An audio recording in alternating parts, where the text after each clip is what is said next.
హల్లెలూయా. Good morning. తెల్లవారిందండి, మేలుకున్నారా? 7 గంటలైంది, ఎప్పుడూ తెల్లవారింది. ఈ పాటికే మీరు సిద్ధంగా ఉన్నారని నమ్ముతున్నాను. మీరు ఇతర దేశాల్లో ఉంటే అది మధ్యాహ్నమో, సాయంత్రమో, ఈవినింగో, మిడ్ నైటో, తెల్లవారుజామో అయినా కూడా మీరు క్రమంగా ఈ అనుదిన ధ్యానాలు వీక్షిస్తున్నామో తెలియజేస్తున్నాను. అందుని బట్టి ప్రభువుని ఎంతగానో నేను స్తుతిస్తూ, ఎట్టి పరిస్థితుల్లో అనుదిన ధ్యానాలను వెనకబెట్టకుండా, ఆగిపోకుండా మీ కొరకు కొనసాగించటం, ప్రార్థనాపూర్వకంగా రోజు ప్రత్యేకంగా దేవుడిచ్చిన సందేశాలు మీద తీసుకొస్తున్నాం. రండి, ఈరోజు దేవుని మాట విందాం. పరిశుద్ధుడా, నీకు వందనములయ్యా. నీ మాటలు జీవపు ఊటలు కదా. మాటలాడయ్యా, మా అవసరతలు తీర్చు, మా దాహము తీర్చు, మా స్థితిని మేము ఎరిగినట్లుగా నీ పాద సన్నిధిలో మమ్మల్ని మేము సమర్పించుకున్నట్లుగా, నీ మీద ఆధారపడినట్లుగా సహాయం చేయి. క్రీస్తు నామములో అడుగుచున్నాము తండ్రి, ఆమేన్.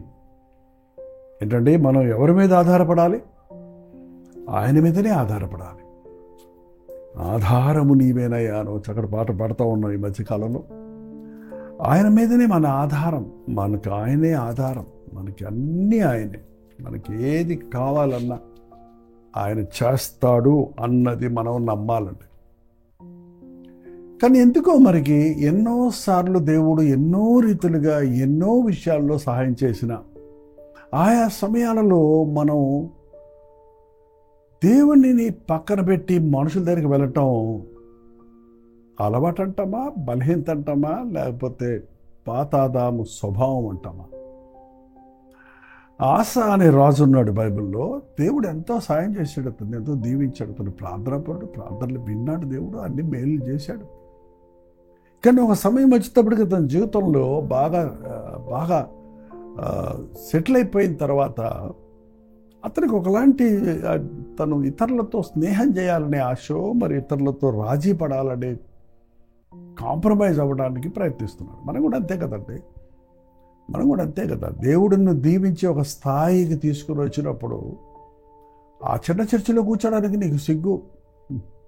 ఆ కింద కూర్చొని ప్రార్థన చేసుకున్నప్పుడు రక్షించబడ్డావు. ఇప్పుడు కారు వచ్చింది, బిల్డింగ్ వచ్చింది, ఉద్యోగం వచ్చింది, నీ పిల్లలు ఇతర దేశాల్లో చదువుతున్నారు. ఇప్పుడు నువ్వు మందిరానికి వెళ్తావా? ఆ మందిరానికి వెళ్తావా? మనకిప్పుడు లోక స్నేహాలు కావాలి, లోక ఫ్రెండ్షిప్లు కావాలి, లోక స్థాయి పెరగాలి. మన తోటి వారు మనలాగా ఎడ్యుకేటెడ్గా ఉండాలి, వెల్ నోన్గా ఉండాలనే ఆశ ఎంతోమందిని ఇవాళ కృతజ్ఞత లేని వారిగా మారుస్తుంది. విశ్వాసములో భ్రష్టులైపోవడానికి కారణమవుతుందండి. ఎంత ఎదిగినా ఒదిగి ఉండాలన్నారు. హెచ్చించుకోవటం మన పని కాదు. ప్రభు హెచ్చించే కొద్దీ తగ్గించుకోవటం మనం నేర్చుకోవాలి. ఆసను దేవుడు దీవించి తనకు ప్రార్థనలో జవాబులు ఇచ్చినప్పుడు తనే జయమిస్తున్నాడని తెలిసినప్పటికీ తను కొన్ని రోజులు అయ్యేటప్పటికీ ఆ సిరియా రాజు మీద దేవుని సహాయంతో యుద్ధానికి వెళ్తానికి బదులు ఇంకొక రాజును ఆధారపడి బయేషా అనే రాజుకి దేవుని మందిరంలోని రాజనగరంలోని సొత్తులు తీసుకెళ్ళి ఆయనకి ఇచ్చి, మా పక్షాలు రాకుండా చెయ్యి, నువ్వు కంటూ మీడియేటర్ని పెట్టుకోండి, మధ్యవర్తిని పెట్టుకుంటున్నాడు. బ్రోకర్స్ అంటారు చూడండి. మధ్యవర్తులు మనకు అవసరం లేదండి. మన మధ్యవర్తి ఒకడు ఉన్నాడు మనకి. ఆ దేవునికి నరులకును మధ్యవర్తి ఒక్కడే, ఆయన క్రీస్తు యేసు అను నరుడు.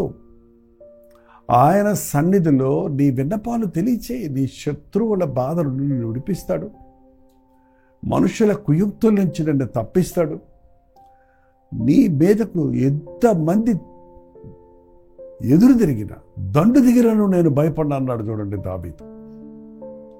మనుషులకు భయపడి వాళ్ళతో రాజీ పడటం, మనుషులకు భయపడి వాళ్ళతో ఏకీభించటం లోకాన్ని ప్రేమించి లోక స్నేహాలు చేయటం అనేది దేవునికి చాలా వేదన కలుగజేస్తుంది. అలాంటి పనులు చేసినప్పుడు దేవుడు తన వాక్యం ద్వారా సేవకుల్ని ద్వారా హెచ్చరిస్తాడు. ఈ ఆశారాజును హెచ్చరించాడు. మీరు ఇది తర్వాత ఈ అధ్యాయం అంతా చదవండి. దినవృత్తాంతాలు 2వ అధ్యాయం, దినవృత్తాంతాలు 2వ దినవృత్తాంతములు 15వ అధ్యాయం మీరు చదవండి. కొన్ని భాగాలు నేను మీకు చదివి వినిపిస్తున్నాను. ఆ కాలమందు దీర్ఘదర్శి అయిన హనాని 16వ అధ్యాయం అండి, 16వ అధ్యాయం 7వ వచనంలో 14, 15, 16 3 అధ్యాయాలు చదవండి. 16వ అధ్యాయం 7వ వచనం చదువుతున్నాను. ఆ కాలమందు దీర్ఘదర్శి అయిన హనాని యూదారాజైన ఆసానందుకు వచ్చి అతనికి ఇలాగ ప్రకటించను, నీవు నీ దేవుడైన యెహోవాను నమ్ముకొనక సిరియా రాజును నమ్ముకుంటువే. సిరియా రాజు యొక్క సైన్యము నీ వశం నుండి తప్పించుకొని పోయెను. నువ్వు దేవుని నమ్ముకోకుండా సిరియా రాజును నమ్ముకొని అతనితో రాజీ పడుతున్నావు. అయినప్పటికీ దేవుడు నువ్వు ఆయన నమ్మావు కాబట్టి దేవుడు తప్పిస్తున్నాడు. అయినను 9వ వచనంలో 8వ వచనంలో అయినను నీవు యెహోవాను నమ్ముకొనినందున ఆయన వారిని నీ చేతికి అప్పగించావు. నువ్వు దేవుని అడగకపోయినా సరే నువ్వు ఆయన్ని నమ్మావు, ఒకప్పుడు ప్రార్థించావు, ఆయన దృష్టిలో ఉన్నావు కనుక, అది దేవునికి చిత్తము కనుక నువ్వు దిగజారిపోయావు. అయినప్పటికీ నేను నీకు తోడే ఉన్నాను, నీకు సహాయం చేస్తున్నాను, నీ శత్రువు నీ చేతికి అప్పగించాను అని దేవుడు తన ప్రవక్త ద్వారా చెప్పించాడు. దేవుడి కనుదృష్టి యథార్థవంతులను బలపరచుటకు లోకమందంతా సంచారం చేస్తుంది. నువ్వు కపటంతో నువ్వు మధ్యన రాచిపడ్డావు. అయినప్పటికీ దేవుడు మాట తప్పని వాడు కదా, నీకు జయం ఇచ్చాడు. కానీ నువ్వు మతి తప్పి ప్రవర్తించావు గనుక ఇది మొదలుకొని నీకు యుద్ధములే కలుగును అని దేవుడు చెప్పమన్నాడు అని ఆసా దగ్గరికి వచ్చి చెబితే, ఆ దీర్ఘదర్శి అట్లు ప్రకటించినందున ఆ రాజు పశ్చాత్తాపడలేదు,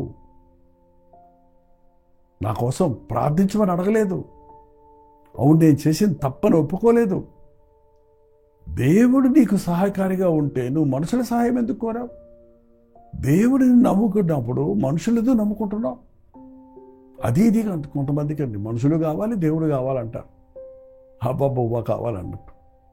కాసేపు దేవుడు కావాలి, కాసేపు లోకం కావాలి. కుదరదండి. వెంటే వెచ్చగా ఉండు, లేకపోతే చల్లకుండమన్నాడు దేవుడు. కాబట్టి నువ్వు మతి లేకుండా ప్రవర్తించావు, నువ్వు బుద్ధి పిచ్చిగా ప్రవర్తించావని చెబితే ఏంటంటే పశ్చాత్తాపడాలి కదా. నీతిమంతులు కొట్టుట నాకు తైలాభిషేకం అన్నాడు. వాక్యంలో మీ గద్దింపులు వస్తున్నప్పుడు, మీ స్థితిని మీకు తెలియజేస్తున్నప్పుడు, మీకు ఇష్టం లేని విషయాలు మీరు వినవలసి వస్తున్నప్పుడు ఏం చేస్తున్నారు? కోపగించుకుంటున్నారా? ఇంకా ఈ ప్రోగ్రామ్స్ చూడము, ఇంకా ఈ చర్చికి రాను. చాలామంది అలాగైపోతున్నారండి. నీకు అనుకూలంగా ఉన్నదాని బోధను, నీకు అనుకూలంగా నువ్వు ఏం చేసినా తాను కొట్టేవారు ఉంటే నీ భక్తి ఉందంటే అది నిజమైన భక్తి కాదని. నీ తప్పులెత్తి చెప్పినప్పుడే, నిన్ను ఖండించి బుద్ధి చెప్పినప్పుడు నువ్వు దిద్దుబాటు తీసుకుంటేనే యోగ్యుడు అవుతావు. కానీ ఆశ దిద్దుబాటు తీసుకోలేనంత గొప్పడైపోయాడు. అన్ని ఆశీర్వాదాలు పొందాడు, దేవుని దగ్గర నుంచే పొందాడు. దేవుని దైవజనుడిని బంధించి చెరసాల్లో పెట్టించాడు. అట్లా తప్పు చెప్పి నువ్వు చేసిన తప్పు అంటే అతను నోరు మోయించటమే. ఈ రోజుల్లో ఇంకా భయంకరంగా ఉంది కదా. ఎవడైనా నిన్ను రెట్టించి అడిగితే, నిన్ను క్వశ్చన్ చేస్తే, నువ్వు చేసే తప్పని గట్టిగా వాదిస్తే వాళ్ళని చంపేయటమే. వాళ్ళ నోరు మోయించేయటమే. హేబేలు చనిపోయిన తర్వాత భూమిలో నుండి రక్తం మాట్లాడుతుందన్నట్టుగా నీతిమంతుల రక్తం తీర్పులోనికి తీసుకొస్తుందండి మిమ్మల్ని. దేవుని బిడ్డలను అన్యాయం చేయకండి, మోసం చేయకండి, దేవుని బిడ్డలను బంధించకండి, హింసించకండి, శపించకండి. వాళ్ళకది మేలే. ఆయన జనులు మమ్మల్ని నిందించి హింసించి నానా మాటలు అన్నప్పుడు మీరు ధన్యులు, ఆకాశం పరలోకమందు మీ ఫలము అధికమవును అన్నాడు ప్రభు. ప్రభు కొరకు హతసాక్షులైన వారికి ఘనత దొరుకుతుంది పరలోకంలో. వాళ్ళకేంటి మీరేదో ఎవరికి అపకారం చేస్తారు అనుకుంటున్నారేమో.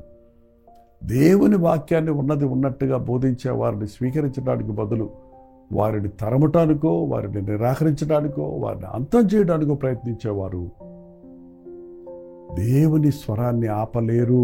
మరొకరిని ప్రభు లేపుతాడు. తన కోపాగ్నిని తిరగబడిన వారి మీద కుమ్మరింపజేస్తాడు.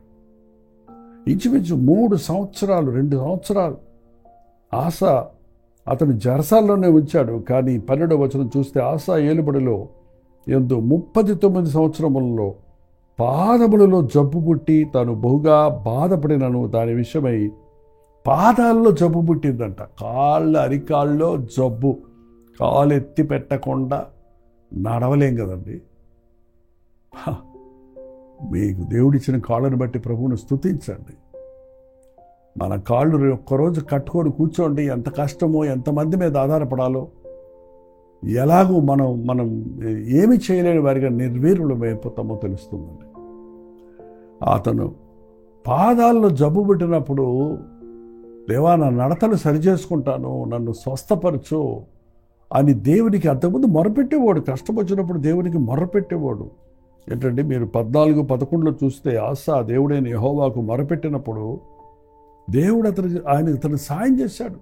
కానీ ఇప్పుడు ఒకలా గర్వం వచ్చేసింది. ఒకప్పుడు మేము ప్రార్థన చేశామని చెప్పకండి, ఒకప్పుడు దేవుని గద్దింపులు విన్నామని చెప్పకండి. ఇప్పుడు హెచ్చించబడిన తర్వాత, ఇప్పుడు ఉన్నత స్థితిలో ఉన్నప్పుడు ఎవరైనా నిన్ను కొంచెం కించపరిస్తే, కొంచెం గద్దిస్తే, కొంచెం నీ పాత స్థితిని నీకు జ్ఞాపకం చేస్తే ఎందుకు అంత కోపం వస్తుంది?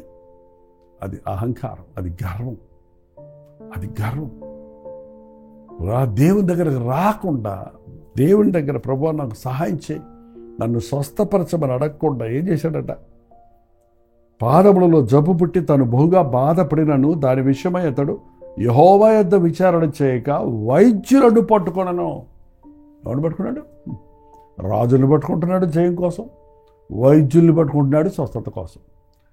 మా జీవితాల్లో భక్తిలో దిగజారిపోయినప్పుడు మన బాధలకు, మన సమస్యలకు, మన జబ్బులకు, మన పోరాటాలకు, మన జయానికి కారణమైన ప్రభువును విడిచి లోకాన్ని ఆశ్రయిస్తాం, మందులను ఆశ్రయిస్తాం, డాక్టర్లను ఆశ్రయిస్తాం, లోకంలో ఉన్న అధికారుల్ని ఆశ్రయిస్తాం.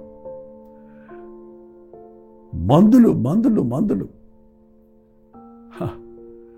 ప్రభువును కాదని, ప్రభు దగ్గరకు రాకుండా వైద్యుల్ని పట్టుకున్నాడంట. ఎలాగన్నా బతికించాయా, నీ కాళ్ళు పెట్టుకుంటా, మా బిడ్డను బతికించు. ఎంతమంది ఇవాళ డాక్టర్ల పాదాలు పట్టుకుంటున్నారండి. డాక్టర్ అంటాడు, నేనేమన్నా దేవుణ్ణా అమ్మా? మీ దేవుడికి మొరపెట్టుకోండి, ఏమేం చేయాల్సిందంతా చేసేసాం, మా వల్ల కాదు, మీ దేవుడు ప్రార్థన చేసుకోండి అని చెప్తారు చూడండి డాక్టర్లు. నీ దేవునికి నువ్వు మొరపెడితే ప్రాణంతో ఉన్నవారు లేచి రావటం, ఐసీయూలో ఉన్నవాళ్ళు తిరిగి రావటం, పోయిన ప్రాణం కూడా తిరిగి రావటం అనేది విజ్ఞాపన ప్రార్థనల ద్వారా సాధ్యం అనేది ప్రపంచవ్యాప్తంగా ఎన్నో సాక్ష్యాలు ఉన్నాయండి. మీరు నమ్మిన నమ్మకపోయినా.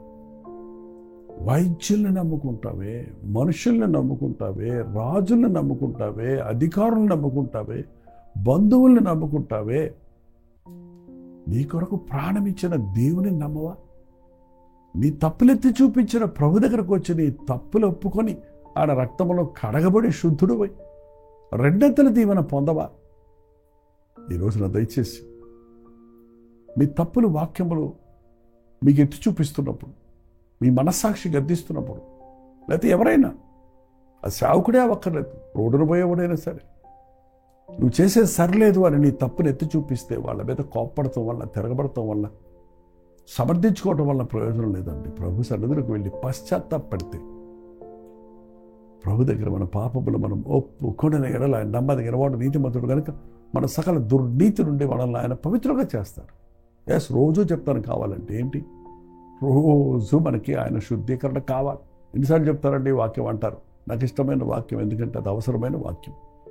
అనుదినము మనకు తెలియక తెలుసో తప్పులు చేస్తూనే ఉన్నాం. పడగలకు వెళ్ళక ముందు మన హృదయాలు కుమ్మరించుకొని కడగబడితే, శుద్ధీకరించబడి పడగలకు వెళ్తే మనం చచ్చినా ప్రభు వచ్చినా పరలోక రాజ్యంలో ఉంటాం. దేవుని భుజముల మీద ఆనుకొని ప్రశాంతంగా నిద్రించగలుగుతాం. ఆశ చివరికి ఆ రోగంతోనే చచ్చిపోయాడు. ఏంటండి, తన ఏలుబడిలో 41వ సంవత్సరమున మృతి పొందను.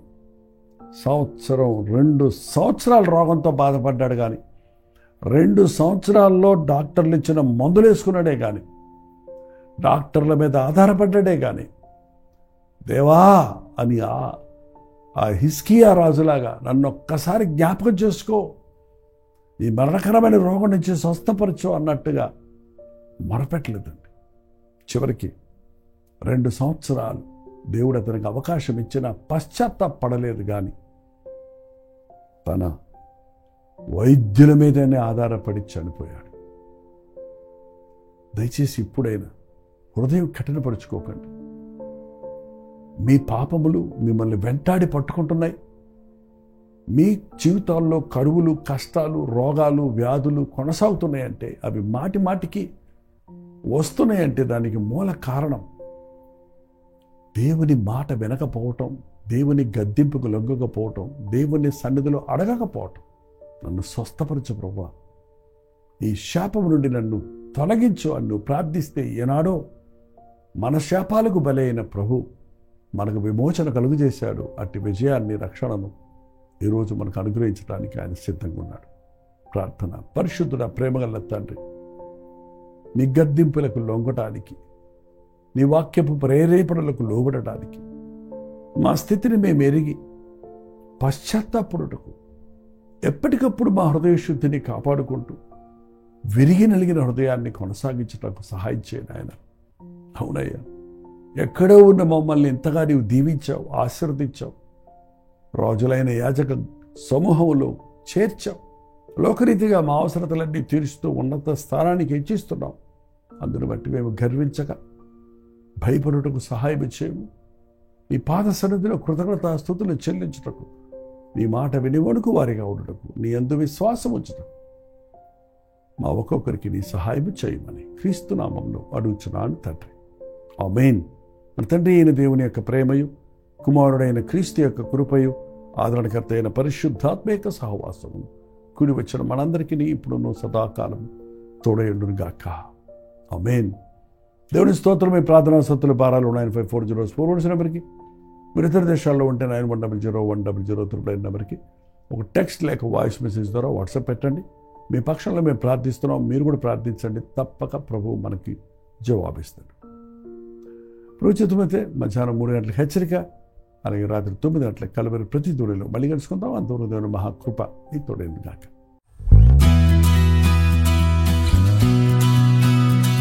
హల్లెలూయా. న్యూఢిల్లీ పరిసర ప్రాంతాల్లో ఉన్న వారికి శుభవార్త. ప్రవచితమైతే ఈ నవంబర్ 12వ తారీఖున YWCA కాన్స్టంటియా హాల్లో 1 డే గెట్ టుగెదర్ను న్యూఢిల్లీలో మీ కొరకు ఏర్పాటు చేస్తున్నాం. మధ్యాహ్నం 2 గంటల నుంచి 6 గంటల వరకు, అలాగే 6 గంటల నుంచి 9 గంటల వరకు జరిగే ఈ 2 సెషన్స్ తెలుగువారు, హిందీ వారు, తమిళ వారు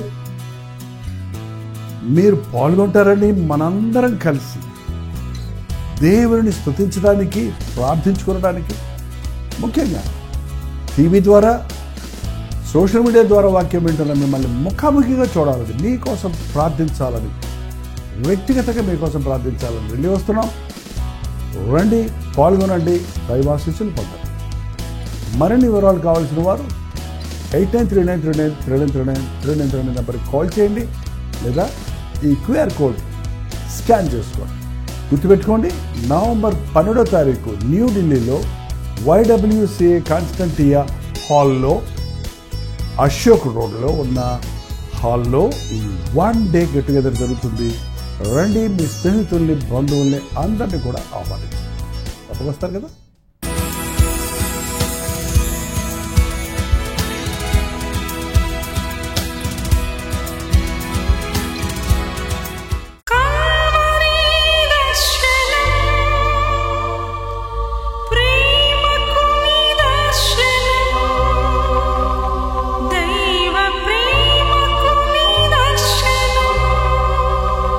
తెలుగు, తమిళ, హిందీ, మలయాళం, బెంగాలీ, ఒరియా అనే 6 భాషల్లో టెలివిజన్ ప్రోగ్రామ్స్ కొనసాగుతూనే ఉన్నాయి.